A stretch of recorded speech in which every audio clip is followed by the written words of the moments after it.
Since its inception in the mid-19th century, the Chesapeake Bay's blue crab fishery has provided more crabs for human consumption than any other body of water in the world.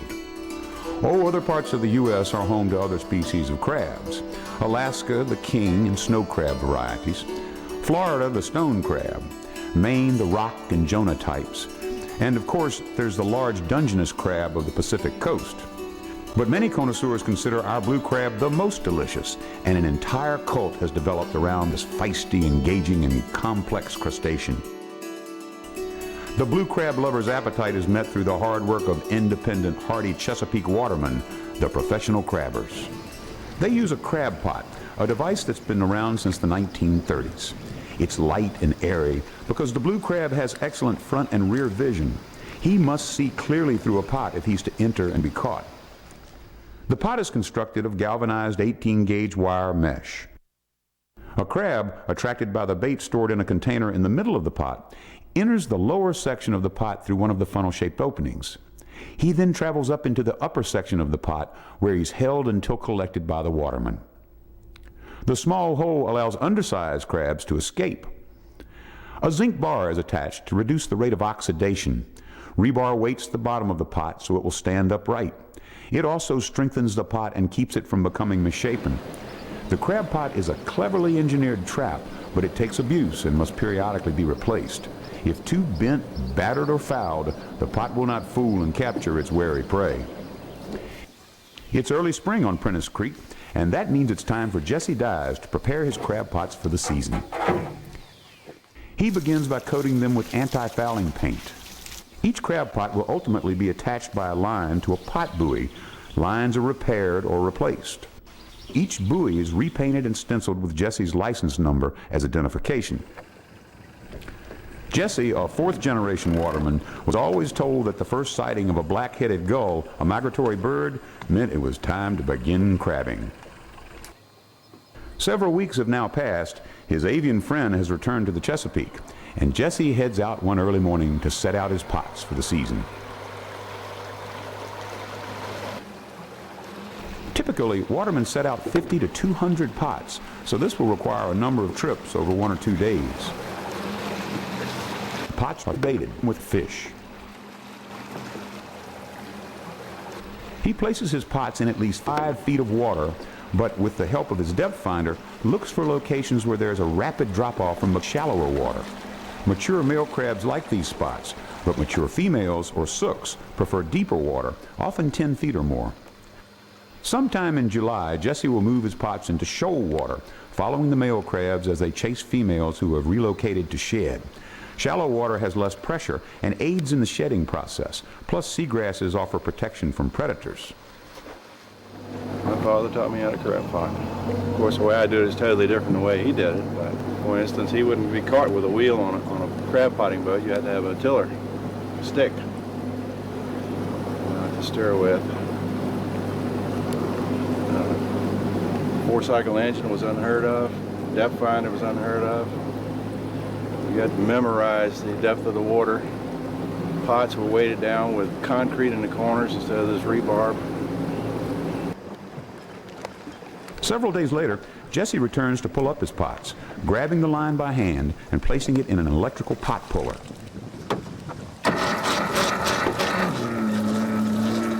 He sets the wheel so the boat circles, and a kind of choreography begins as he grabs a pot, watches for nearby wharves, and keeps an eye on his depth finder.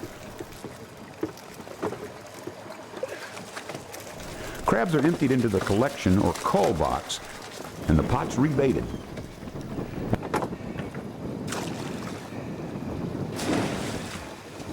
After he's fished his last pot, Jesse begins the sorting process, which is done by size and gender. Using a special sorting tool, Jesse measures the width of each crab from spike to spike across the back shell. He determines the sex of the crab by looking at the claws and the apron underneath. A mature female has red claws and a rounded apron with dark stripes running from side to side. The male has a T-shaped apron and blue claws. A crab with a V-shaped apron is an immature female. Male crabs under 5 inches and immature females are thrown back.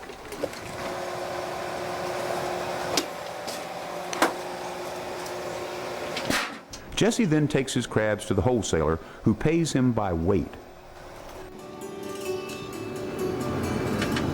I like to be out there real early in the morning, watch the sun come up. It's just, I guess it gets in your blood, really, because I grew up with it, left it for 30-some years, came back and started it again. Also, Ronald Gaskins made me feel bad one time. And after Dad died, he said, "This feels really bad not having the dyes on the creek." Okay, I went and got my licenses and got back on the creek. Jesse Dias has come back to work the water because it's in his blood. A retired Army helicopter pilot and a decorated veteran of the Vietnam and First Gulf Wars, he's migrated back to his Chesapeake home, rather like the black-headed gull that heralds the arrival of another season crabbing on the bay.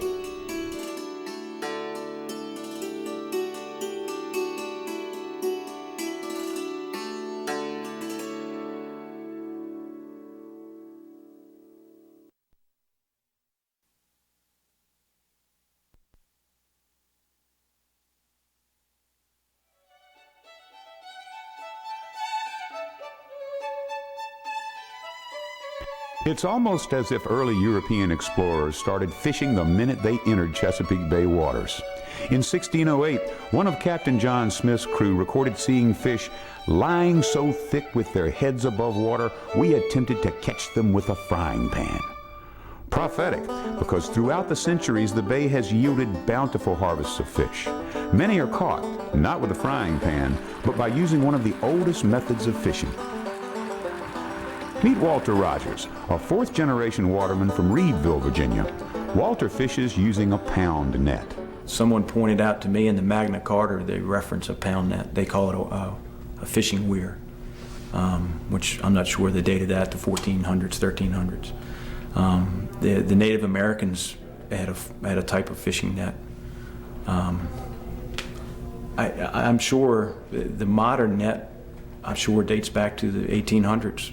Pound netting works on the principle that fish typically move with the tide, and when they sense an obstruction, will head to deeper water. The pound net system is constructed of netting supported by tall wooden poles. The hedging portion of the system is a fence 100 to 150 fathoms in length that runs perpendicular to the tide from shallow to deeper water. Fish, sensing the hedging, swim into the heart-shaped false pound, are funneled into the main pound, and then funneled again into the pocket. The main pound and pocket, which have sides and bottoms of netting, will be in water that is typically 15 to 25 feet deep.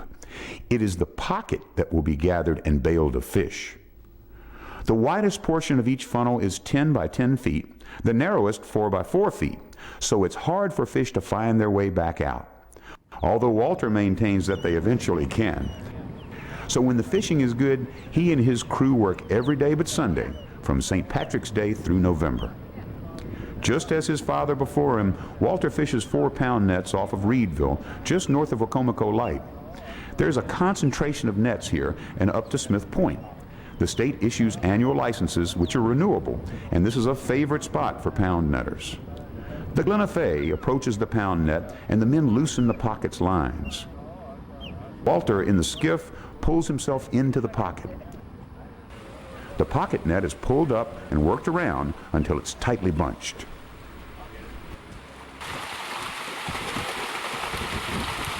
Using a 5-bushel scap net and a hydraulic winch, the fish, in this case menhaden, are loaded onto the boat.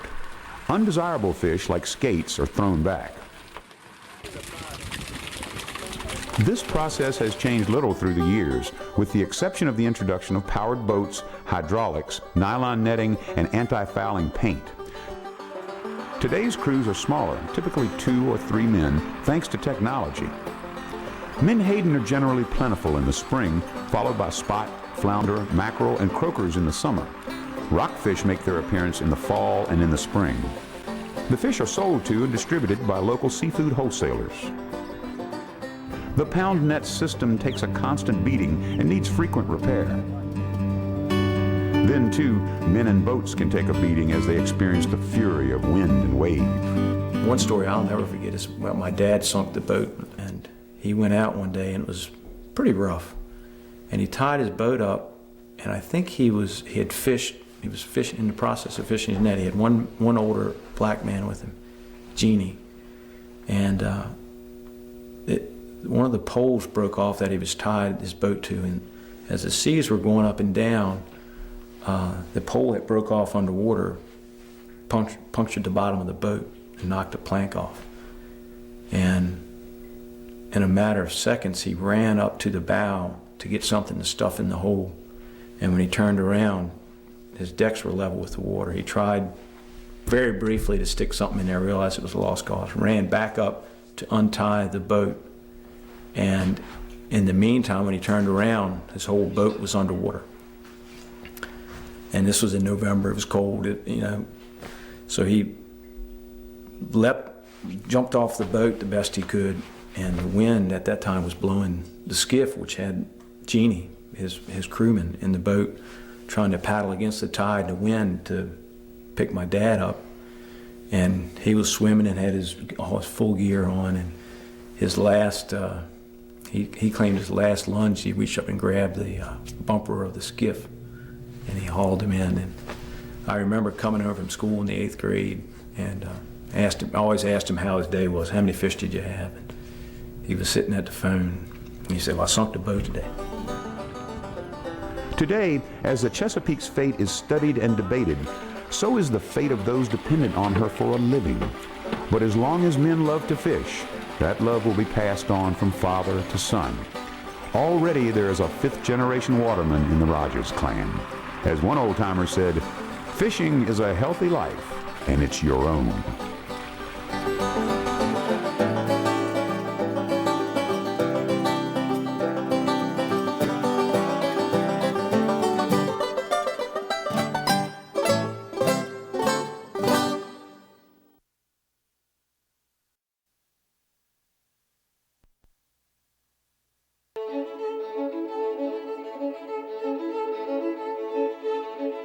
Chesapeake, an Indian word meaning Great Shellfish Bay. The nation's largest estuary is aptly named. In the early 20th century, hundreds of boats worked local waters, bringing in bushels of oysters by the millions. Oysters, called the succulent bivalve, were a delicacy in high demand. For watermen, they were a great fall and winter crop. Miraculously, each oyster is also a natural filtration machine, removing excess algae and silt from the bay as it sucks water through its system. In the 1880s, oysters were so plentiful that all the water in the bay could be filtered in 3 days. However, through the years, oyster colonies have been ravaged due to disease, poor fisheries management, and pollution. Now it would take 3 years to filter the bay's water. Still, though their numbers are as severely diminished as the oysters, during the R months of the year, men continue to be drawn to oystering, or tonging. Typically, 2 men work together, one tonging and one culling. Tongs are an age-old oystering tool, a metal implement with long wooden shafts or handles. These shafts can be 8 to 20 feet in length or greater. At the end of each shaft is a rake. The shaft's attached to a pivot point, allowing the operator to open and close the tongs. Open, the rakes loosen and gather oysters that grow along the seabed. As the operator or tonger brings the shafts together and raises the tongs, the rakes close to form a scoop-like basket, allowing the tonger to haul the oysters on board the boat. Tonging requires great upper body strength, and since the tonger usually cannot see the oyster bed, he must rely on practice and experience to feel the bed for the oysters. He wants to take a good bite with the tongs and pull up as many oysters as possible. Using a culling table and a tool, or just his hands, his partner sorts through the oysters that are brought on board. Legal oysters, 3 inches or larger, are kept. Small or dead oysters are thrown back. The oystermen then take their catch to the shucking house to sell it. There, the oysters are unloaded into bushel baskets and counted. The number of bushel baskets filled will determine how much the crew is paid for their catch. In old days, crews could get scores of baskets, even barrels per day. Now, Virginia limits are 8 bushels per day per person. Once in the oyster house, the oysters are shucked using special shucking knives like these, and then washed. The raw oysters are packed in containers. which are packed in ice and sent to market. Chesapeake Bay oysters and oystermen continue to be endangered species. Virginia has both private and public oyster beds. The state is building new artificial reefs using disease-resistant strains of indigenous oysters. These reefs, in the Greater Wacomico, Rappahannock, and James Rivers, are periodically open to oystermen from September through March, and limits are imposed. The state is also planning fast-growing and hardy Asian oysters as an experiment. Initially, sterile oysters are used until biologists and conservationists are satisfied that the oysters are safe to introduce to bay waters on a large scale. Currently, many private oyster beds are dead. However, interested owners are attempting to reseed them following prescribed guidelines. Restoring oysters to the bay helps foster the oystering way of life, fun for the amateur, hard and modestly rewarding for the professional. A life that's tied to tradition, independence, and the rhythms of nature. And just as important, oysters are the succulent bivalve. Oyster lovers want and need oysters because we know that happiness comes in many ways. Fried, baked, broiled, stewed, roasted, creamed, scalloped, or raw on the half shell.